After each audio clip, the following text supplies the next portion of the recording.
All right. We should be live. We should be good to go. All right. Yes, we are.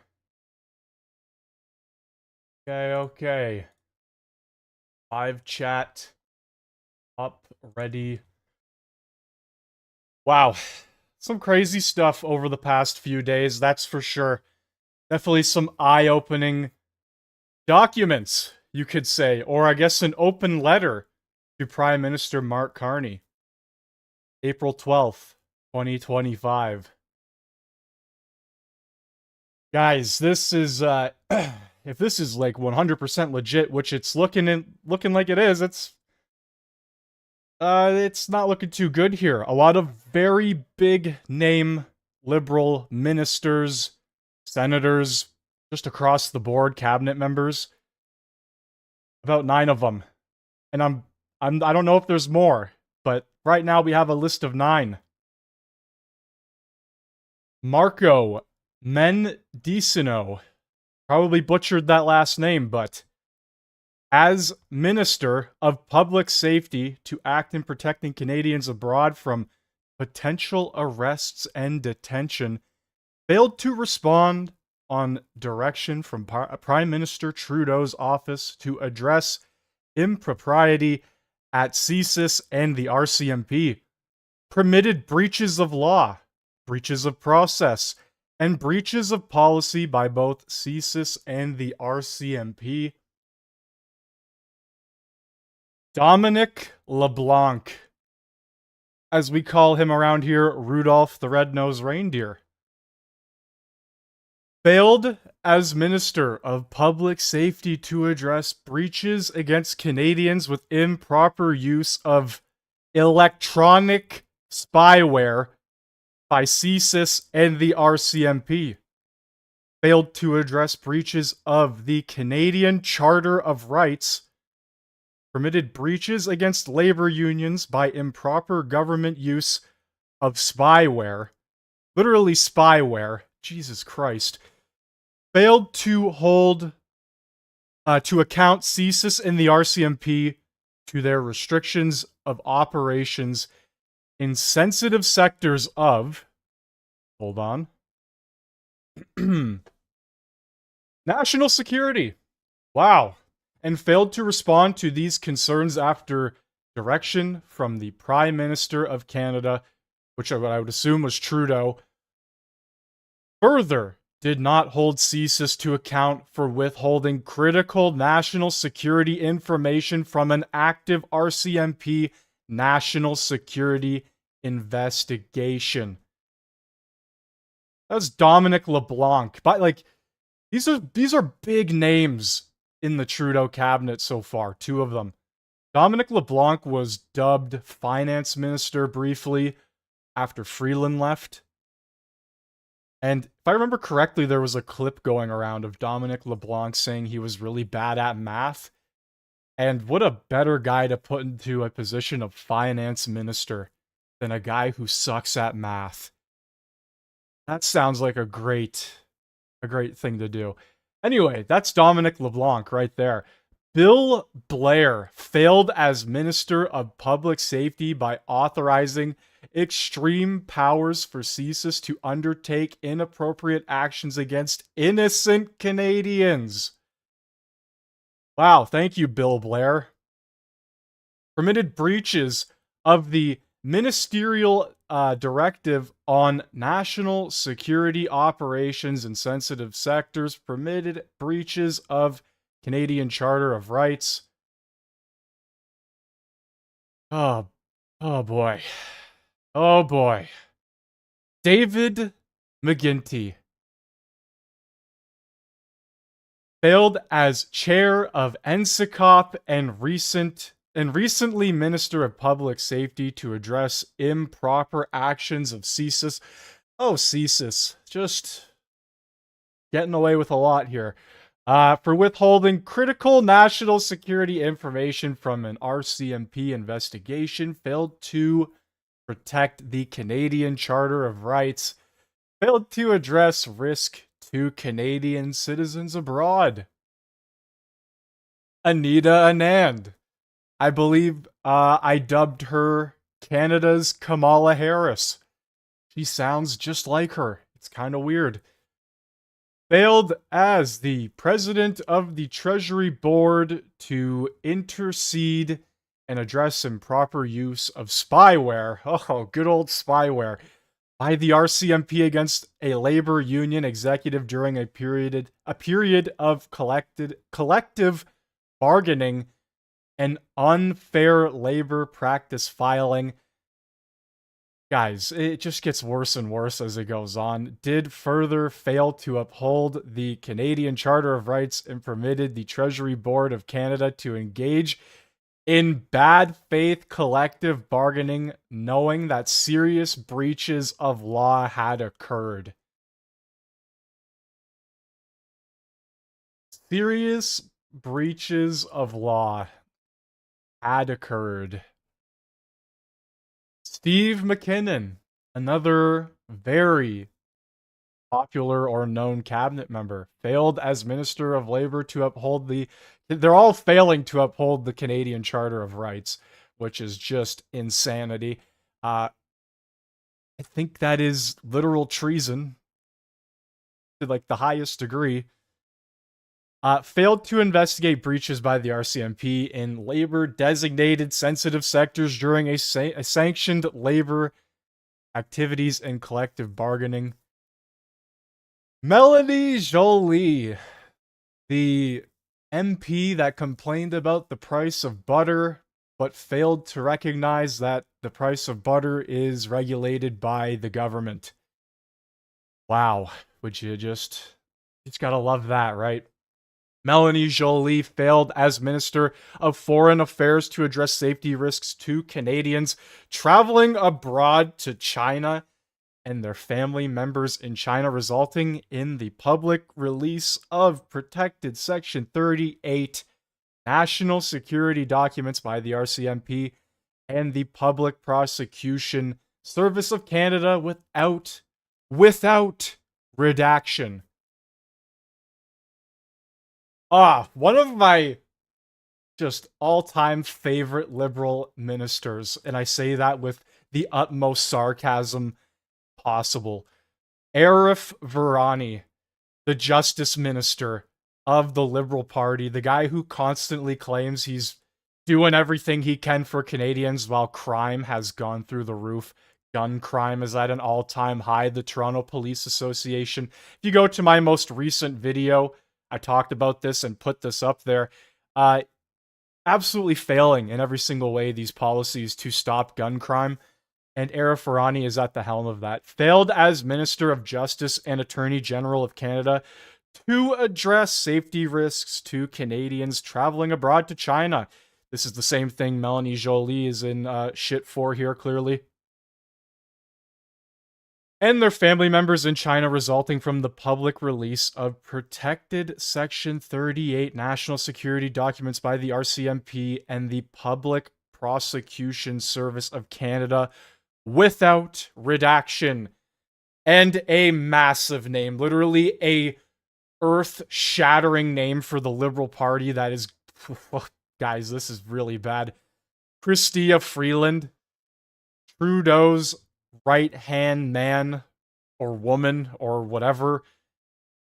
Chrystia Freeland failed as Deputy Prime Minister to address reported breaches of labor rights, misuse of spyware technology by CSIS and the RCMP, breaches of charter rights. And this was submitted respectfully, highlighted down here by Sergeant Peter Merrifield and Detective Paul McNamara. Hopefully I said that right. And that's just 2 pages of a lot. Just a lot of stuff going on here, guys. Like, it just continues on and on. Disclosure page 1 of 7. It is whew, wild stuff. If you want to get into that, I will post the Twitter link in the chat and I will pin it to the top of the message board. Everybody and their grandma is covering this. Even my dad was talking about it yesterday. It's blown up to major proportions. All right, take a sip of water after reading all of that.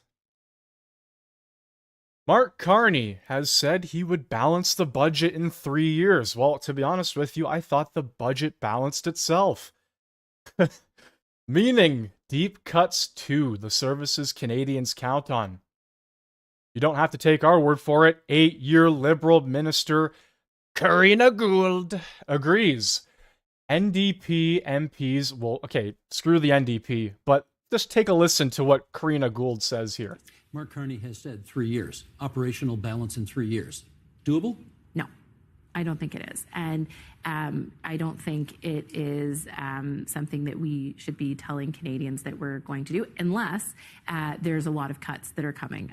So already, Mark Carney has been in power for, I don't know, about a month and a half, 2 months. He's running for Prime Minister of Canada, and you already have a Liberal minister, a very top Liberal minister as well, might I add, disagreeing with his policies already.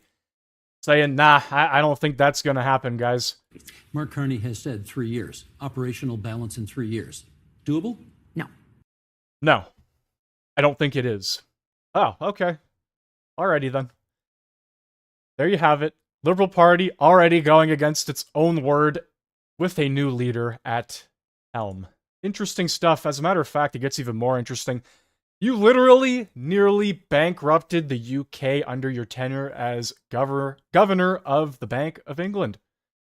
You were a disaster for Britain. You will be a disaster for Canada. Let's get some background here with Mark Carney. J'ai eu de la chance de travailler dans une étroite collaboration avec M. Flaherty. Il était une très bonne ministre des Finances. Mais j'ai travaillé avec l'ancien premier ministre ici au Québec, Jean Charest, par exemple. Et il y avait une grande crise dans un coin de marché financier, le papier d'adossé des actifs. Et c'était un problème énorme. Et moi, je l'ai réglé. And I fixed it. Wow, just so full of himself. There was a big crisis in a corner of the financial markets. Assets backed commercially, paper, it was a huge problem. And I fixed it. Mark Carney, the leader of fixing everything. Oh, really? Wanted to get your thoughts on Mark Carney and your relationship with him while you were Prime Minister of the United Kingdom, and any advice you have to Canadians who think he might make a good Prime Minister.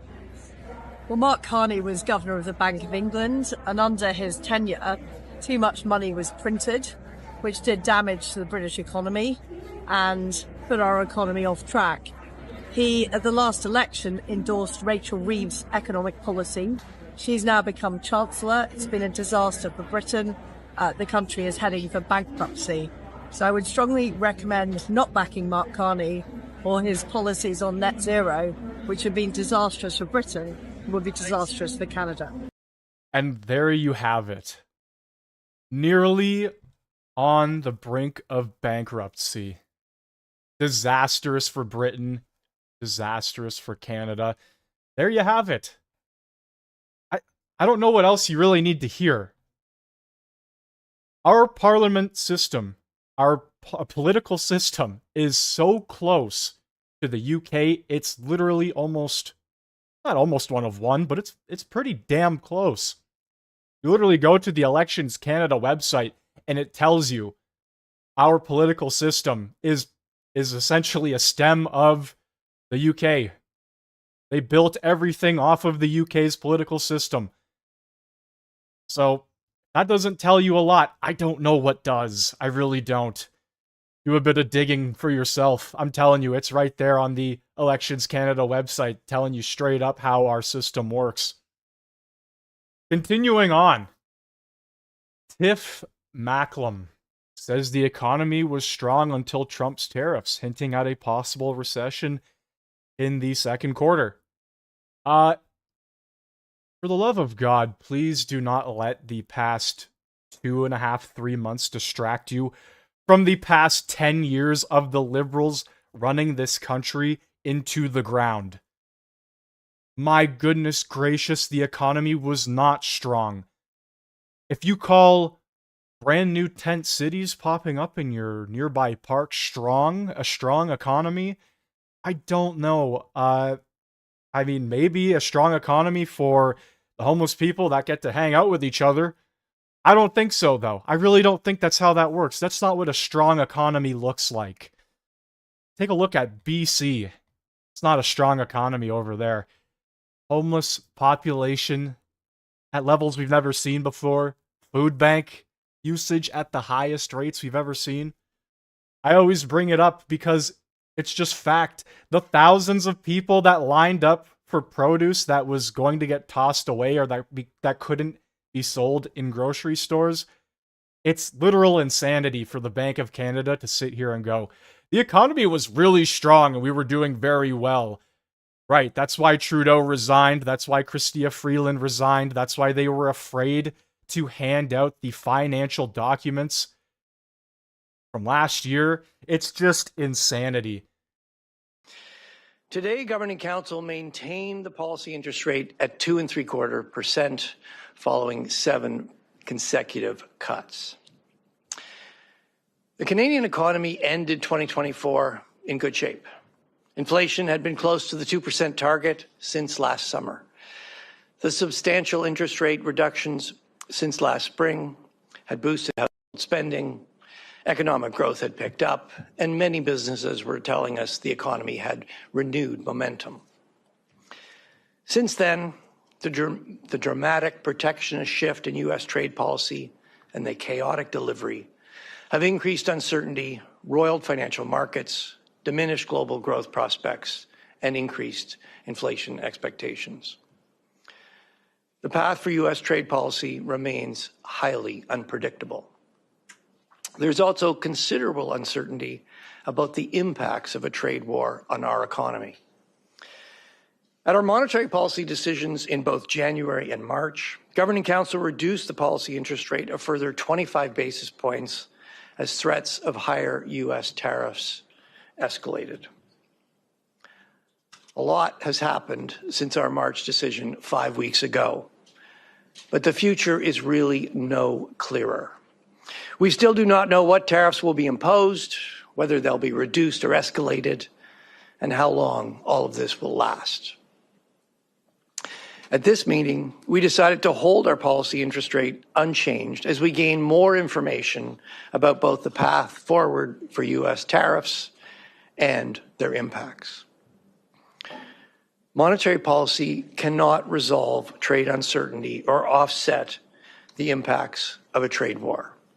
What it can and must do is ensure that Canadians continue to have confidence in price stability. Our focus will be on assessing the downward pressure on inflation from a weaker economy and the upward pressure from higher costs. We will support economic growth while ensuring inflation remains well controlled. Faced with pervasive uncertainty, Governing Council will proceed carefully with particular attention to the risks. That means being less forward-looking than usual until the situation is clearer. It also means we are prepared to act decisively if incoming information points clearly in one direction. Let me now turn to what we're seeing in the... All right, so you get the gist of all of that. It's just sitting there telling you, look, yes, the tariffs realistically have impacted our economy. There's no denying that. And us going into a trade war with the States has not improved things at all.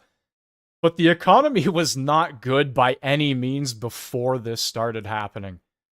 It just simply wasn't. And if you want to sit there and say it was, then you're probably backed and paid for by Trudeau's Liberal government. I don't know what else to say. You take a look around you, everything is more expensive than it ever has been. You have police kicking tons of people out of parks because they have nowhere to live. You call that a strong economy? That's not a strong economy. It's just crazy. Moving onward, tonight, I believe in roughly, it says roughly 3 hours. I'm not entirely sure when this is supposed to start because they changed the time. Said it was supposed to be 8 p.m., then possibly 6 p.m. It says 6 p.m. there, Eastern Standard Time in Montreal. The first debate will take place in French. Hopefully, it says here English translation. I will be live for this debate. Hopefully, the English translation is half decent. I mean, we all know how the House of Commons is. We all know how question period is from time to time. So hopefully, this translation is actually solid. But I will be live for this, and there is a full English debate happening tomorrow. I don't know if it's happening around the same time, but when tomorrow comes, I will go live for that debate as well. It's going to be very, very interesting because Mark Carney has pretty much come out and said his French isn't very strong at all. And he kind of admits it. He says he's working on it every single day. And he kind of nervously laughs his way out of this one. Let's take a listen. For the follow-up. By your own admission, you said that your French is about a 6 out of 10. Given the stakes of tomorrow's French language leaders debate, how nervous are you? I look forward to the debate. There are many. These announcements, our platform, your questions, the media's questions as a whole, the debates, interviews, they're all part of the process. Online information, our website, visit our website, etc. It's all part of the process of making sure that Canadians are well informed to make a choice in the most important election of our times. Look, I work on my French every day. I improve, but I think I improve. On verra. C'est pas pour moi d'être le juge.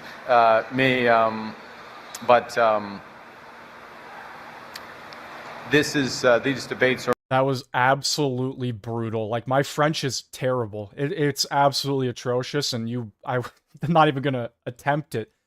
But my God, he is the prime minister. He should be fluent in both language. Honestly, if it were me, I would say get rid of the French language altogether. Just stick with English. But that's how our country works. And to be prime minister, you have to speak both. And that was fucking embarrassing. They're important, but they're part of a bigger communication with Canadians in this crucial election. And I'm pleased. Let's say one other thing, if I may, which is, I think my sense is that Canadians are more engaged in this election than they have been in 4 decades. You see it, there's a variety of ways that that's clear. And I think it's very heartening. I mean, regardless of who they end up voting for and supporting, Canadians recognize how important this choice is, which is why, and I personally recognize it, which is why I'm standing before you and putting myself forward to help solve this crisis and build an economy that works for everyone. All right, well, I don't know about you guys, but I definitely do not want another Liberal term. My goodness, we've had a decade of it. I think that's enough. Just want to thank Capital Clips for providing that one right there. We are going to be moving on to Pierre Poilievre. Stop scammers targeting our seniors. I agree.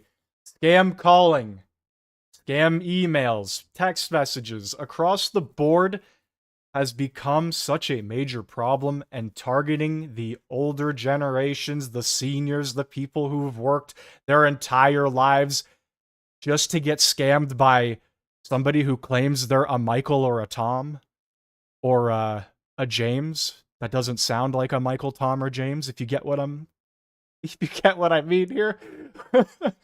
Yes, we need to be extremely harsh on scammers. Get them out. And I know a lot of it is scam call centers from foreign countries, and not a lot can be done unless said foreign country goes out of their way to remove the center. But my God, this stuff, it's only going to get worse too. With AI technology getting stronger and stronger, it's getting very hard to differentiate what is real and what is fake. I see it all the time. People falling for AI things daily. Scamming is going to get real bad. It's going to get bad very quickly. Important announcement as we approach the key decision day in this change election. And the decision, of course, is that after a lost Liberal decade of skyrocketing cost of living and crime, do the Liberals deserve a 4th term? Or is it time for a change with a new Conservative government that will axe taxes, unleash home building and resource development, bring home our jobs to make our country strong for a change? That's the decision before us. But one of the things we have to do to bring home the Canadian promise, the promise that hard work gets you a good life in an affordable house on a safe street, is to protect our seniors. Imagine spending your life working hard, saving carefully, preparing for your retirement, only to see it all disappear seconds after a scammer comes in and takes over. One call, one click, and it's gone. Unfortunately, this is the experience of thousands of Canadians who have fallen victim to increasingly sophisticated frauds in recent years. After the lost Liberal decade with costs and crime up, the most vulnerable Canadians, especially our seniors, are left behind. They cannot risk a fourth Liberal term. A growing threat to all Canadians, but especially seniors, is predatory telephone and online scams. Let's hear some examples. An 81-year-old Montreal woman robbed of $100,000 when someone called pretending to be from her bank in a telephone scam described as sleek and professional. And in June of last year, again, right here in Montreal, 8 young men and women were scammed out of $30 million. 8 young men and women carried out a scam of seniors worth $30 million. According to conversations recorded by and obtained by police, the scammers started each call with the words, "Hi, Grandpa, hi, Grandma." And in Ottawa last year, 2 seniors were scammed out of $500,000 each in a new and sophisticated version of what the police call the grandparent scam, where criminals claim to be loved ones having financial trouble and needing money for bail. And in the recent and possibly the most harrowing case of all, a grandmother received a call late at night from what she thought was her son, telling her he had been arrested and needed thousands of dollars for bail. Only it wasn't her son. It was criminals using AI to mimic her son's voice, exactly designed to convince her to pay up. And this is exactly what I'm talking about. The AI technology, it's the toothpaste is out of the tube at this point. There's no putting it back in. AI is only going to get stronger, more intelligent, like air quotations, intelligent. And it's just going to get better, from voice manipulation to video to picture. Man, they've got to be careful. Got to be very, very careful. Can you imagine that? Do you imagine your 80-year-old mother getting a phone call from a voice that she thinks is yours, and you are asking her for money? Of course, your loving mother or grandmother would do anything for her kids or grandkids.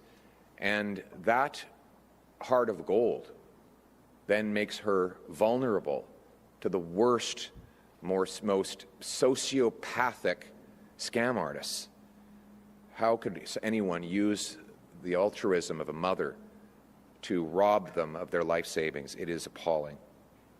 In 2022, the Canadian Anti-Fraud Detection Centre received 17,000 reports of scammers targeting seniors, totaling $137 million in losses.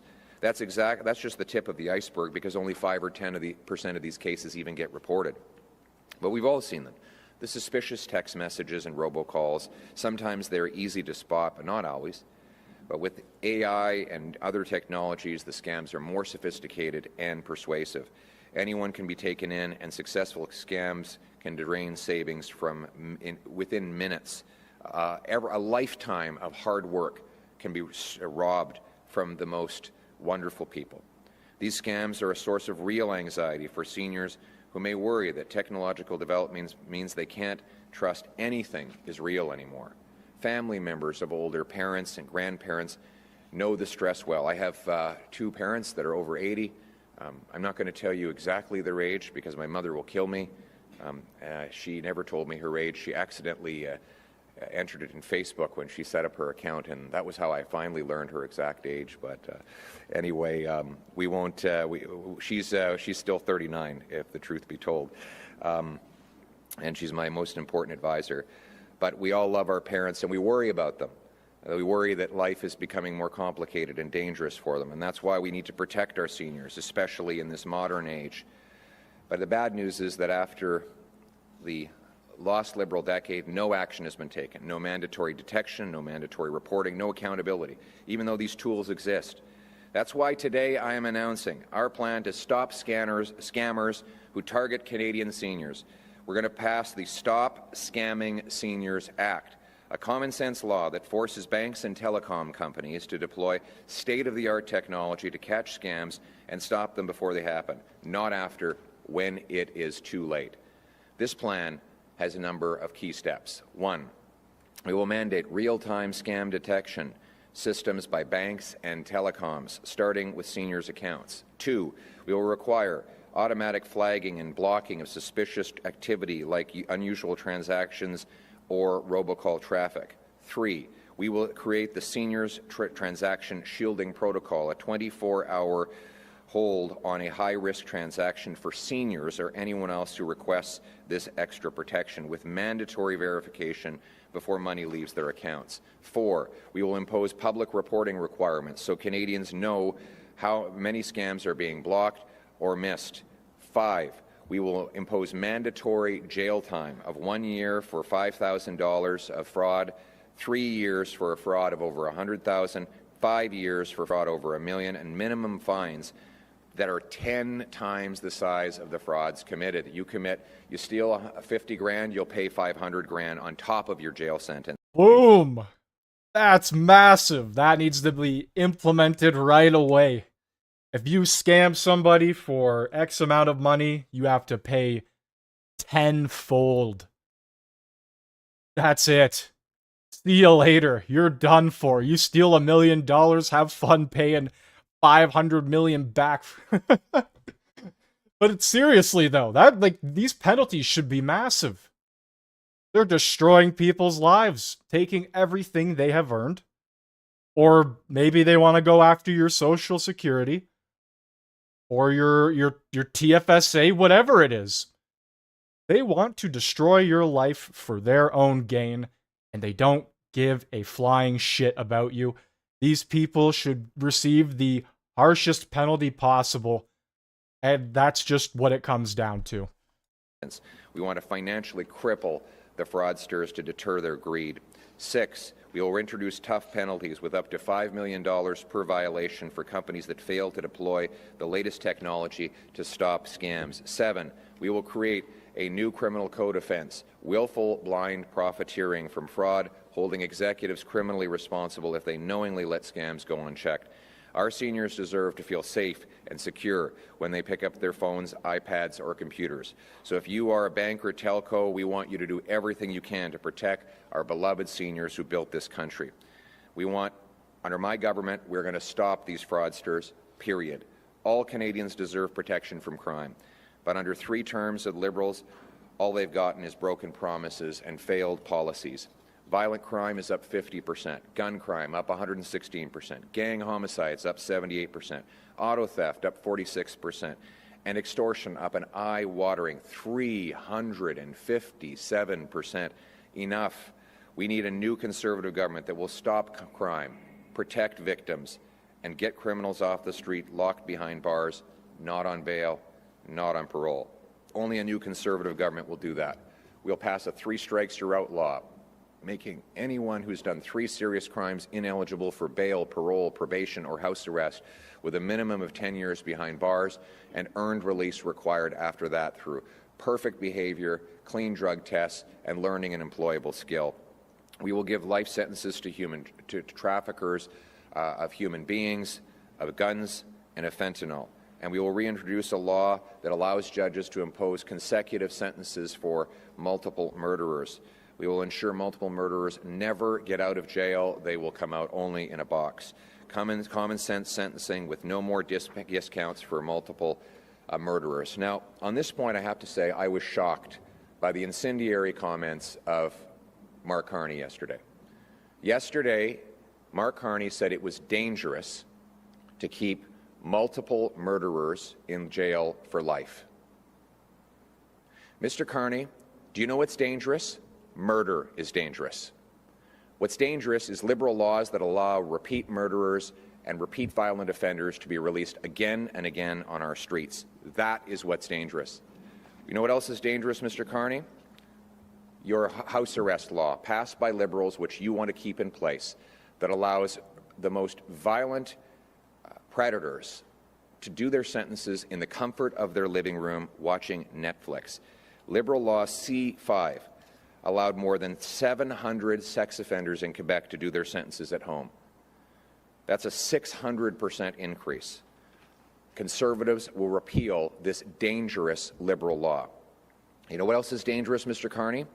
Liberal Bill C-75, which lets violent criminals free within hours of their most recent arrest over and over and over again. You know what's dangerous, Mr. Carney?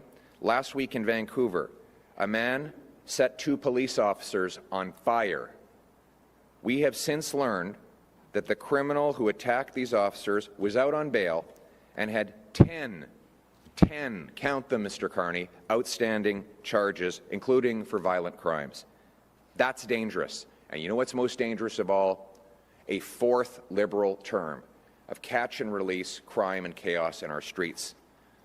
So that's the choice. After a lost Liberal decade of skyrocketing crime and cost of living, of criminals released again and again, do you want to give them a 4th term, or is it time for a change with a new Conservative government that will lock up criminals and make life affordable? Canadian seniors cannot afford a 4th Liberal term of crime and chaos. They need change. They need a new Conservative government that will restore Canada's promise, and that is what we will do. Not only will we protect seniors from crime, we will cut their income tax by 15%, allow them to earn up to $34,000 tax-free, and to keep their savings growing longer, should they so choose. Because the Canadian promise belongs most of all to the people who built our country, our seniors, our loved ones, our mothers, our fathers, our grandparents. They deserve the Canadian promise, that their hard work gets them a beautiful home on a safe street under our proud flag. That's the change we want. Let's put Canada first for a change and bring it home. Thank you. Merci. Just to answer the chat, I just kind of say it how I see it. You know what I mean? Like, yes, I definitely lean more conservative, 100%. I try to give unbiased takes and opinions, but it's really so hard, especially after 10 years of what's happened here in this country. It would be extremely difficult to defend literally any of that. So right now, yes, I am fully lean conservative. I have voted conservative my whole life. And look, man, if Pierre isn't the man to change this country and bring it back around, I don't know who else is. I'm just being real at this point. I don't want another term of Liberal. The NDP, what are they going to do? Sell out our country? Most likely. Jagmeet sells out to everybody. And the Green Party, I don't even know what their policies are, other than probably planting trees and celebrating and throwing a big party if they actually ever won a federal election. So yeah, as of right now, looking like a conservative vote for me. The PPC, look, they came out very strong back in 2020. They had a very large push initially, but they've tapered off so hard. And I've seen a couple of their rallies, and they kind of just come off as like another NDP. And I'm not from Quebec, so I won't be voting Bloc, just to put it lightly. Anyway, let's get into these reporter questions, shall we?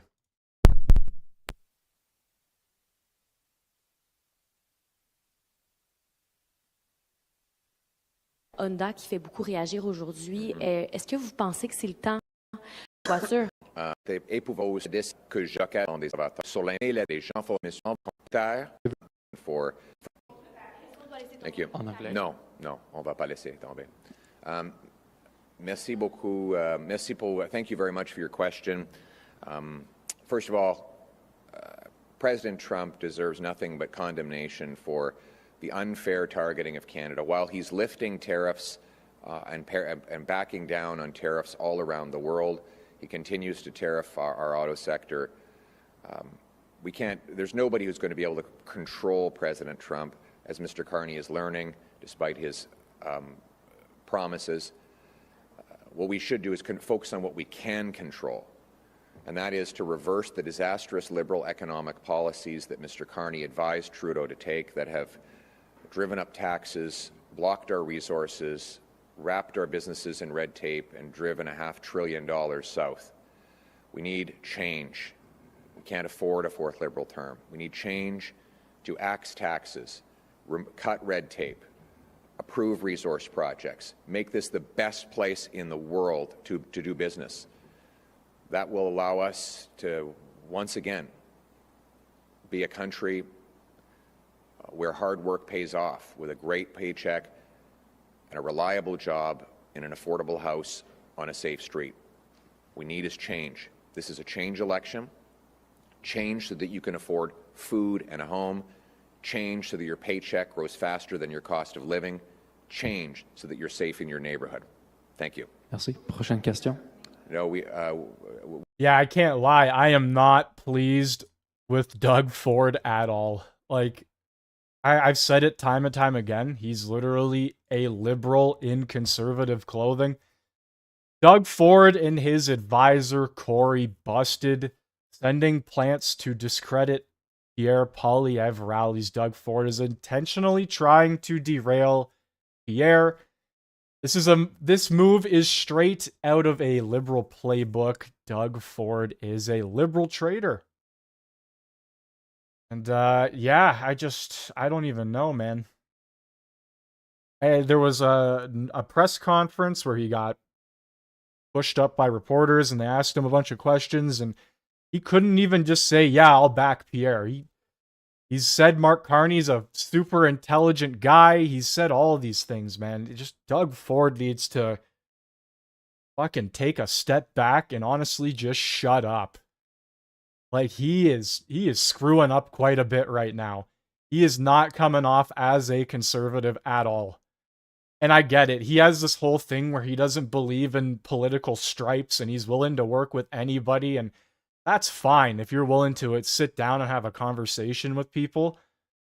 But you're a part of this party. You should want these policies to be put in place if that is the party you are a part of. And to sit here and go, well, Mark Carney is super intelligent and he doesn't come out and back Pierre, doesn't give a flat out answer of, yeah, I think Pierre is a good choice for the future of Canada or anything around those lines. He just dances around the question. And fuck, man, Doug Ford is an interesting character to say the very least. I'm not too pleased with him. we should not lift the counter tariffs.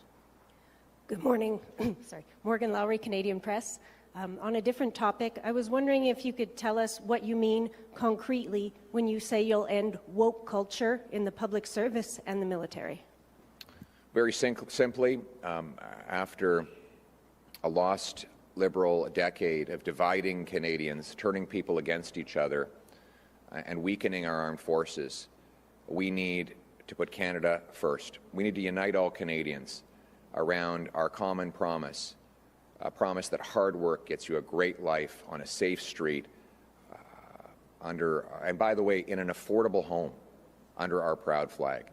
Unfortunately, the Liberals have been distracted from that mission. I think, for example, their woke criminal justice agenda, which releases the same radically violent criminals onto our streets again and again and again. Instead of that, we should lock up the criminals.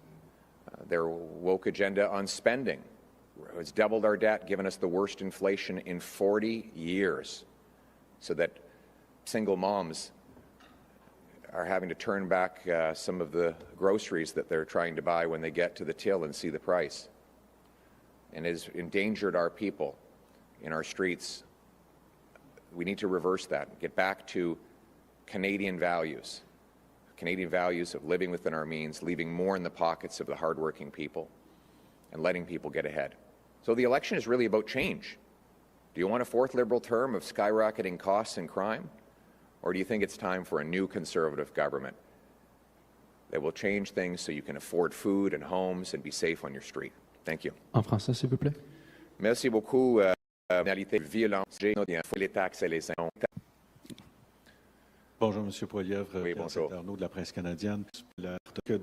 Cette première dans le crime violent spécifique, mais parler, parce que je peux vous donner, j'ai donné beaucoup d'exemples, vous voulez parler de votre voiture gang, pénalité qui compte et quand on est criminel, pas prendre le risque d'une So much French today, guys. 4%. When conservatives were last in power, we brought in mandatory jail time for serious repeat offenders. Violent crime went down by 25%. And incarcerations actually dropped because it deterred crime. Since the Liberals took office and passed catch and release, house arrest, and the get out of jail free card for Paul Bernardo, violent crime has exploded, up 50%. Gun crime, since they started got rid of the mandatory jail time for gun offenses, gun crime is up 116%. Murders by gangs, up 78%, right after the Liberals passed catch and release bail. Car theft went up 46% after Liberals brought in house arrest for car thieves who can now sit around in their living room playing Grand Theft Auto while they're serving their sentences. Extortion went up 357% after the Liberals eliminated mandatory jail time for extortion with a gun. So those are the facts. You let repeat violent offenders back out on the street, you get more crime under the Liberals. That's the record. We cannot afford the danger and risk of a fourth Liberal term of catch and release criminal justice. We need a change to lock up repeat offenders, make our streets safe, and restore the Canadian promise with a new Conservative government. Merci. On va maintenant passer à la dernière question. Morning. Christopher Nardi from the National Post. I'm going to quote a well-known parliamentarian and say this is just a simple yes or no question. Will you defund the CBC within 100 days of government? I don't have a time frame, but we've already said I've already made my position clear on that, and it hasn't changed. We're going to defund the CBC and let Canadians enjoy it as a non-profit, self-funded organization. Yeah, which is what I've said all along, while protecting services at Radio-Canada, because without Radio-Canada, the francophones across the country would not have access to that information. En français, s'il vous plaît. Merci beaucoup. On a déjà dit.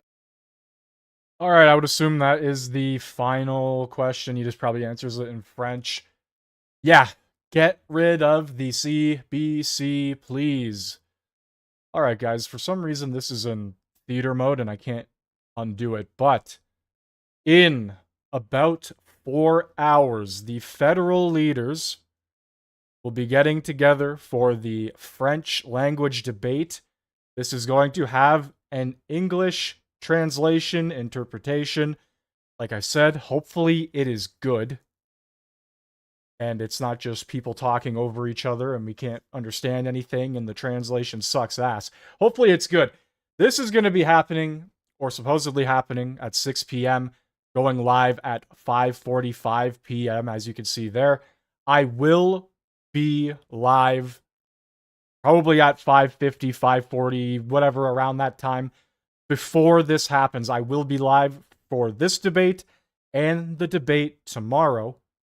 So I just want to let everybody know that if you are interested, you could stop by later or you can go watch it for yourself on whatever. That is happening in roughly 4 hours. That is going to do it for today's NPC update, though. A bit of a shorter one. I typically go over an hour, or roughly an hour, about 10 minutes shorter, but I will be live in about 4 hours. So I will see you then if you are here. Thank you for watching today's show, live stream, whatever you want to call it. Hopefully you have a great rest of your day or night, depending on where you are from, and I will see you later tonight. Take it easy, everybody.